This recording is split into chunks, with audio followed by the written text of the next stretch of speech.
Welcome, everyone, to the Northeast Indiana Basketball Summit. I'm your host, Ben Smith, joined by my co-host, Jeff Metzger. Before introducing our guest, we want to thank Feel for the Game for providing the platform to have all these presentations live and available for replay. You can check out all the resources over at feelforthegame.com. Our guest today is Nate Conley, head coach, Manchester men's basketball. Nate's a native of Fort Wayne. He graduated from Bishop Dwenger High School and played college basketball at Defiance College. Graduated from there in 2010, where he majored in science and integrated mathematics. His senior year, they won the conference tournament and advanced to the national tournament. He was a graduate assistant for 3 years, where he earned a Master of Education degree with a coaching concentration in 2012. At Defiance, he assisted with recruiting, scouting, and coached the junior varsity team. In 2013 was his first season at Ohio Wesleyan. They won 3 consecutive conference championships. He served as an assistant coach and became the associate head coach in 2016. They had an overall record of 119-49, the conference record of 79-29. October of 2019, he was named the head coach at Manchester. Coach is going to be talking dribble drive offense. That's coming later. 5-out continuity, ball screen, my bad. But now we're going to let Coach go. So it's all you, Coach. Appreciate it, Ben. Thanks for that. You kind of freaked me out there a little bit when you said dribble drive. I had to think back to about 4 or 5 years ago when I last studied that. But again, thanks for that introduction. Excited to be on here today.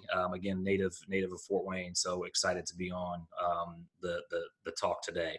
5-out ball screen continuity. It's something that we've run now. Me as a head coach for 1 year, and then it's what we did at Ohio Wesleyan for the previous 6, and I'm planning on continuing to implement and teach it and develop it heading into year 2 as a head coach. So heading into my 8th year running this, very popular concepts at the collegiate level. Probably the most popular team that runs it and executes it is Gonzaga. Similar to, if you wanted to look up information on dribble drive or Princeton, you could get on YouTube and just type in 5-out ball screen continuity, European ball screen continuity, Gonzaga ball screen continuity, and get even more information. So I wanted to kind of put that plug in because I even get on there, every few months and type it in and just kind of see what people are tweaking and running to similar to what we're doing. So what I'll just kind of do here is the last little blurb I want to put in is probably the best compliment I've had about this offense through the years from opposing coaches is what we do is so simple, but it's so effective at the same time. So again, I think it's simple to teach and implement and for your guys to pick up on, but yet it's really hard or it can be really hard to scout and to compete against from an opposing coach. So I'm going to click my share screen here. So I've got like a little 2-minute video here that has kind of diagrams, and then I'll show you kind of live action of what it is. So the first diagram, I'll just kind of show you the spacing here once it pops up. So if you look at the top left here, again, I've got an assistant coach who put this together for me a few weeks ago and actually just accepted another job, so he's no longer my assistant coach. But so top left here, we're kind of look at the 5-out spacing. Now, the one thing that I wish was a little bit better space was the 4, instead of in the middle of the floor, needs to be free throw line extended for spacing purposes, and I'll talk about that a little bit more in detail moving forward. But here's kind of the notion. 1, 2, and 3 are your perimeter players, and they're all interchangeable. 4 and 5 are your post guys, and they're interchangeable. So we call this bubble. And the reason we call it bubble is because you have 5 guys on the outside of the 3-point line, which forms a bubble. Again, if any of you guys coaching at any level, collegiate, high school, AAU, all the way down, you try to simplify things to make your guys have to think less when they're on the floor. So a lot of our calls are really simple to make them think less. So 5-out ball screen continuity, bubble is what we call it. Again, everybody probably calls it something different, but I just try to make it easy on my guys. So basic concept is you have a ball screen on one wing. Once you come off of that ball screen, You can roll, you can pop if you're the 5. The 1 can try to turn the corner and get 2 feet inside the 3-point line. We really coach at trying to get to the elbow because a lot of good things happen if the guy with the ball can play downhill and get 2 feet inside the 3-point line as close to the elbow as possible. It just makes the defense make decisions from there, which we'll get into a little bit further. So I just want to kind of talk about this top left, which is kind of our basic, what it looks like to begin. And then once it moves from one side to the other, you'll kind of see the continuity moving forward here as I show you this next video. So here, and I'll talk about this little play call, but the 4 and 5 do a little screen action for each other. But as you can see, once we get here, again, I wish the 1 was a little deeper in the wing, and I wish this ball screen was set a little lower. And I wish that my 4, who is in, which I call free throw line extended the slot, I wish he was a little higher for spacing purposes. But the wing and corner look pretty good here. So once it gets moved from one side to the other, once you basically get it here, it becomes kind of motion offense between the 2 and the 3. Now, there's 6 different calls that I have in place because my guys aren't as good as I want them to be at mixing up what they do on their own. So in the heat of the game, they kind of get predictable. And when you get predictable, you kind of get easy to guard. So this is where I have a lot of fun coaching the 2 and 3 on mixing up what you do. But basically, you know, the 6 options that I have calls for is if you have number 24 here on the wing, if he sets a down screen for 3 here in the corner, I can't see who that is on film here with it being a little blurry, but if he sets a down screen and slips, or let me rewind here. I'm sorry. So one person is always going basket cut, and somebody is always coming strong side to the ball. So one of these 2 players is always going backdoor in theory, or all the way through to the basket. And if they don't get a pass or receive any type of action for a score, then they're going all the way opposite. So then now we kind of have the bubble on the opposite side, and now the person who doesn't go basket cut, who's coming ball strong, is now getting it, and then they are now forming the new bubble. So here, I believe it's a flare screen, and then it's not there. He's cutting. And then as this plays out, again, we're trying to get to the bubble. The spacing isn't – I should make my guys watch this. The spacing isn't where it should be with the 4 in the slot where he needs to be. I wish 3 would get to the corner a little sooner, but I think he was trying to get the catch for the shot off the flare. And then the opposite wing is way too close together with the 4 and 5. So, again, spacing is really important, but we're not even executing it correctly. And this is actually Rose Holman, who's one of the best, if not defensive teams in the league. We get it moved from one side to the other, and we actually end up getting the layup out of it. So, again, I think probably one of the best quotes I've ever heard is it doesn't really matter what you run as long as you get movement from side to side. So I really preach don't try to hit home runs in the first ball screen, but let it move from one side to the other. And I guaranteed if we get 3 ball reversals, we'll have open shots. Whether we'll make them or take them is a different story. But so, again, just kind of another look at bubble. Again, the point guard here is way too high. He needs to get to the wing. But our slot looks good, and my 2 and 3 look okay. I wish the corner was a little deeper, but here our point guard just kind of rejects it because of the way the defense is guarding us in this particular scenario. So even if, and I'm going to rewind this real quick. So even if he doesn't score this, and I actually probably would have preferred him to pass it. Look how open the corner is. And again, kind of the design of bubble with 5 out is if you're in theory jumping the ball 2 feet in the paint, you ultimately, if you can turn the corner either going middle or rejecting going baseline, you put the defense in a bind to where one guy has to guard 2. So again, he takes off with a foot outside the paint, ends up finishing it. But honestly, from a coaching standpoint, instead of this kind of semi-tough layup in college basketball, I would have preferred him to skip it to the corner for an open shot or a shot fake and then an extra to the wing.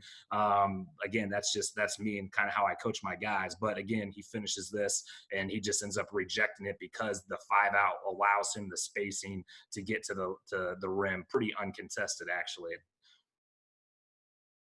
So kind of just moving forward here, again, kind of breaking down the actions, and I guess I didn't go into detail of those 6 actions that you can do in the motion, but kind of the first action you can do is just a pin down. So if you look at the diagram here, we get it moved from one side or the other in the bubble. Once the 4 gets it, 3 is just going to down screen for 2, and then 2 is going to come off of this with a straight cut, and then for a catch and shoot. The other options, 3 can down screen and slip, and then 2 can just come up. 3 can down screen, 2 can curl it, and then 2 is making that basket cut, and then 3 is popping, and then 3 is then coming off of the ball screen, and then you can flip it. So 2 can flare screen for 3, and then 3 can get a shot, 2 can go through, 2 can fake flare screen for 3, flare screen and slip, and then 3 is then coming off of the bubble, and then 2 can flare screen for 3, and 3 can curl baseline, go to the basket cut, and then 2 then can come up. So again, I don't have all of those breakdowns in this film session, but I did want to talk about those. And again, I think there's even some more options you could put in, but those are the 6 different calls that I have. So again, here we come off a bubble. It's just a down screen. They get caught sleeping because they're in help side. They don't see it, and then they run into the screen. And then you'll see a couple ball reversals here, and then eventually we'll get into a flare screen. And let me point out, I've obviously watched this a few times before this presentation. We're going to have 3 ball reversals here. The first 2 ball screen reversals, two first ball screen reversals, you'll see the 2 is just going to down screen for the 3, and then we finally get a flare screen on the 3rd time. So again, we can be predictable, but when you mix up what you do, you eventually can get, there's a down screen and curl, there's a down screen and slip, and then finally we get a flare screen. And again, just some background, that's a shooter that shoots 48% from 3, and he physically can't dribble the basketball in college basketball, but when he catches and shoots it, he's really good. So this is a really good coaching staff who always has a really good scouting report. But again, 3 ball reversals, it's simple, but it's effective.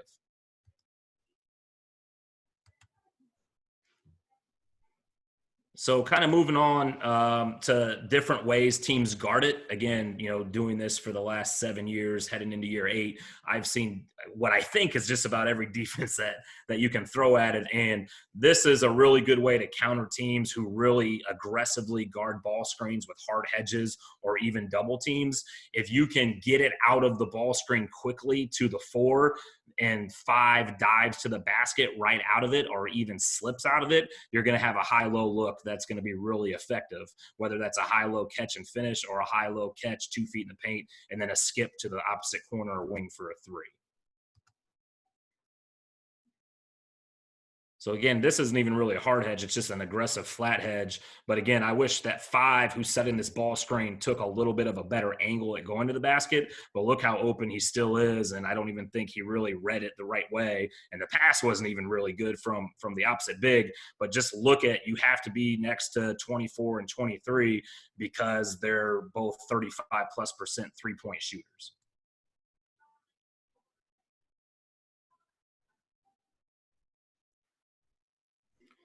We actually saw this in the very first clip. This is just a little call that if you want to try to get a specific post player in the ball screen, we all try to kind of target who maybe the worst ball screen defender is on the opposing team. So this is a call we call switch. So before that original wing ball screen happens, 4 screens for 5, and then 5 sprints into the ball screen. This is also a really good way if you want 5 in this ball screen instead of 4. This is a way for you to get that person in the ball screen as well.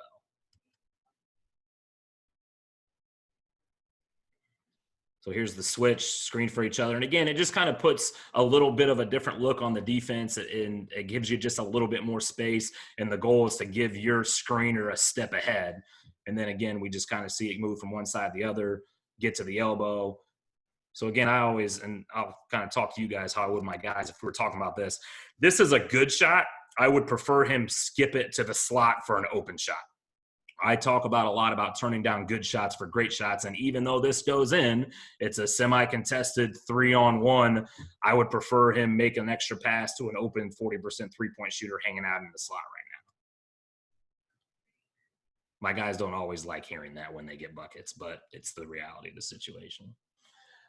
This is one of my favorite calls to get a shooter, a three.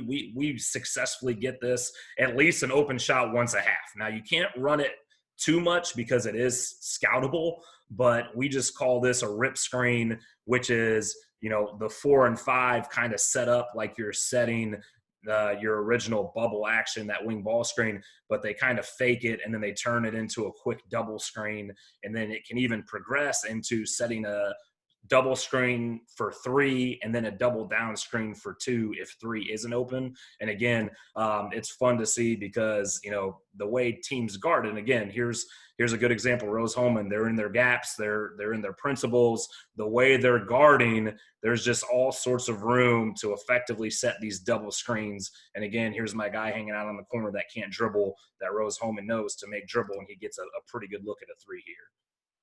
So the continuity that if he's not open, which he was here, obviously, he can curl it, and then we can set another double for the second guy. And then again, because where he needs to be in help side, he ends up having to chase, and he puts him in a bind. Double. So this is a double high ball screen. So instead of one wing ball screen, we turn it into a double high ball screen, with the first one still being set on the wing and then the 5 coming in and trailing behind them. And then there's all sorts of options you can do out of this. 4 can roll, 5 can pop, meaning the first ball screen can roll and the second ball screen can pop. The first ball screen can pop, the second ball screen can roll. And there's always really good action if you turn the corner and come off of that double high ball screen hard. If you throw it back to the pop guy, it's a great opportunity to not only catch and shoot, obviously, but to throw it into the post and then play 4 out, 1 in.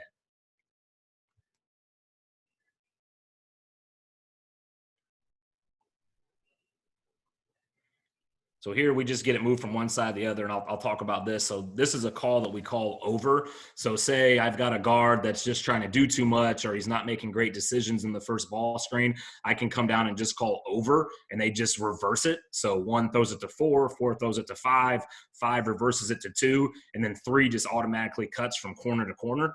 And then now we're in the exact same thing. We're in our double action or our bubble action. So here we call double. So 1 screen, 2 screens. The first one pops and rolls, the first guy rolls, second guy pops, and then you end up getting an open shot there.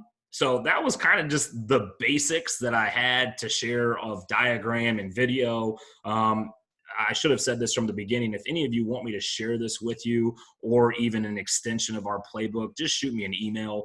You can find all my information if you just Google me on Manchester Athletics. But I'm open to any questions. And again, this can evolve into a 2-hour discussion, but I just tried to make it as simple as possible, just giving you the basics of what we're trying to do within the 5-out continuity. Again, I think the biggest strength is 1, 2, 3, and 4 are all interchangeable. 4 and 5 are interchangeable. The reason we went to this 7 years ago, we graduated 2 All-American post players, and we just didn't have anybody to consistently throw it into the post to anymore. But we did have, a combination of 6'3" to 6'5" guys that were skilled, that could kind of play multiple positions. And the advantage of playing this way, we led our conference in 3-pointers attempted. We shot 26 threes, which was about 2.5 more than anybody else. We also were in the top half of free throws attempted. And the reason we were able to get to the free throw line so often is because of the 5-out spacing. Shot fake and drives are great because teams try to really run us off the 3-point line. And then you could kind of see in our double action that there's ways to post up and throw it into the post and then kind of play 4 out, 1 in out of it. And there are versions of this that look more 4 out, 1 in. Instead of coming off of the ball, that first ball screen, and having your opposite post player in the slot, you can have them on the block. So you could turn the corner and dump it into them posting up. And then when you reverse it, the post player comes up off of the block and then sets the screen. So again, there's all sorts of material and information out there.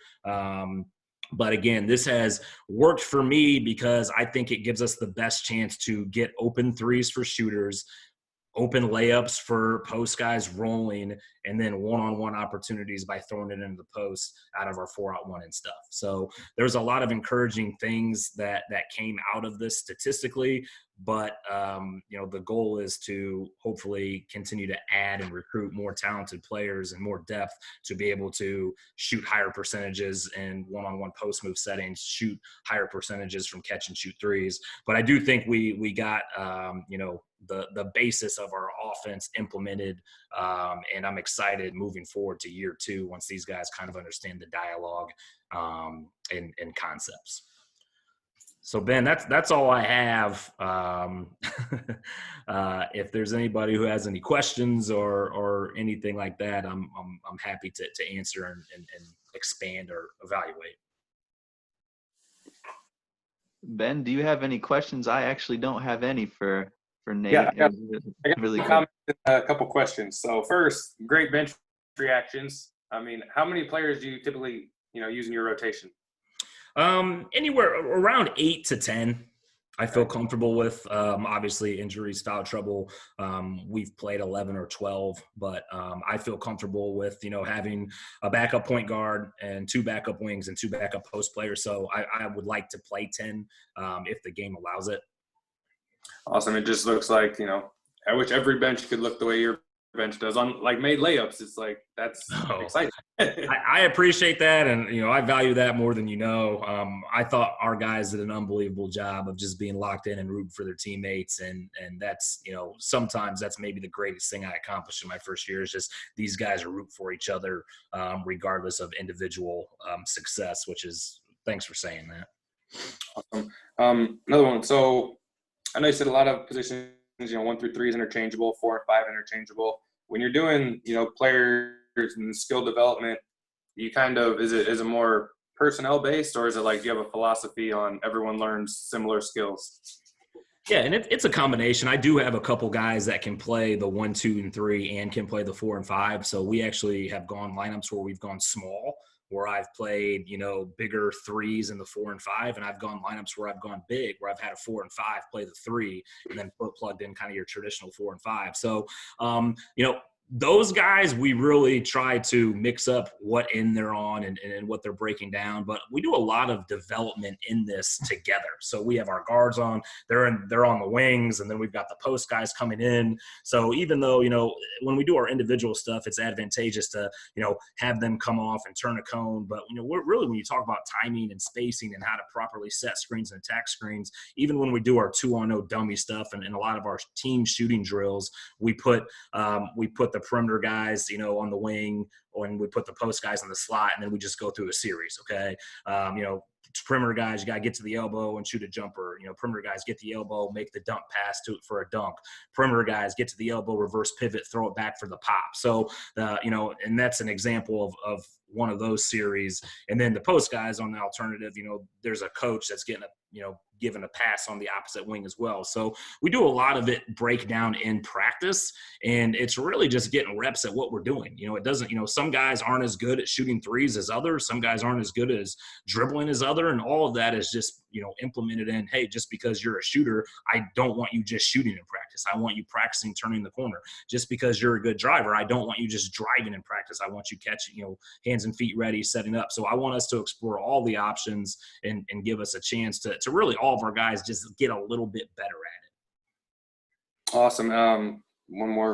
A couple more questions, but so does your half court flow out of your transition, or how do you run transition, or also do you have any specific entry options to get into your offense? Yeah, that's a great question, and I've kind of mixed around with a few different options, and I've tried putting in a couple different transitions where run the first post player to the front of the rim, then have the trail post guy come in and then get right into bubble. But quite honestly, our guys just get really good at bubble that I just have them play in the middle of the floor, pick a wing, and then we get right into bubble. I've just felt like, and maybe that'll change with different groups.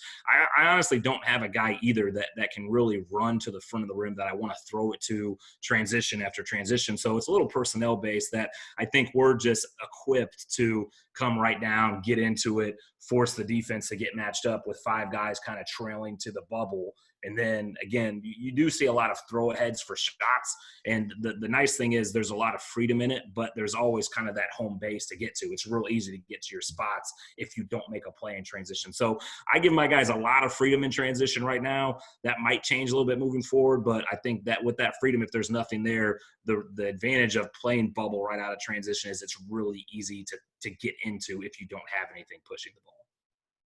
Kind of sparked one more question for me right now. It's so when you got that, they're interchangeable, but you got your one guard running the wing and they initiate from that side. Do you get a lot of, just straight push aheads all the way down and then you kind of hit that drift or that 45? Yeah, and I don't have necessarily one guy I want to find him and then we go, because we are interchangeable, 1, 2, 3, whoever's the closest outlet, or if a 2 or 3 rebounds it, I don't necessarily want to waste 2 to 4 seconds trying to find that guy. So I do think that's effective, just getting it and push it. And again, that's where the interchangeable part comes in. The one has to recognize, okay, I'm the wing now, sprint to the corner, sprint to the wing, kind of look at my buddy, see where he's filling in at. And that's the advantage to it being played in transition, is the fact that kind of everybody knows every spot, and that does give us a chance to kind of push it up the floor a little bit quicker. Now, rewinding to 5 years ago, we were fortunate to have an All-American point guard, and we wanted him to have it in transition because, it wasn't equal opportunity. So, but again, we did transition down into the same thing. We did have a couple tweaks that you could, do like a flat ball screen in the middle of the floor and kind of do a 4-out-1 in there. But, I would say 90% of the time we just flow right into bubble and transition. Awesome. So this is, we'll post replays and stuff, but if anyone wanted to reach out to you, how could they get in contact? So my email address is ntconley@manchester.edu. Again, if you just Google Nate Conley, it'll probably pop up on our athletics page anyway. But I've got a lot more material. I tried to give you guys just the basics and the concepts of the 5-out bubble that we run. But again, I think I'm in year 8, and I feel like once a week I'm finding something new that I want to tweak or add and extend. So I'm 8 years in and I'm still having fun coaching it because it hasn't gotten too repetitive yet. But again, I think the biggest thing is it's simple to run, but yet effective. Yeah, I think this was awesome. And it's a little bit different than, some typical ball screens you see. So I really like it. But short, sweet, to the point. I think we got a lot of value. I'm going to look back at it. So Jeff, did you have any closing comments? No, it was great. I loved listening. Well, thanks, Ben and Jeff. If there's ever anything down the road that I could do, I would love to come back and talk to you guys again. All right, awesome. Hopefully we have some more content, and I'd love to come down to practice. Thanks, guys. We'll talk soon. Bye.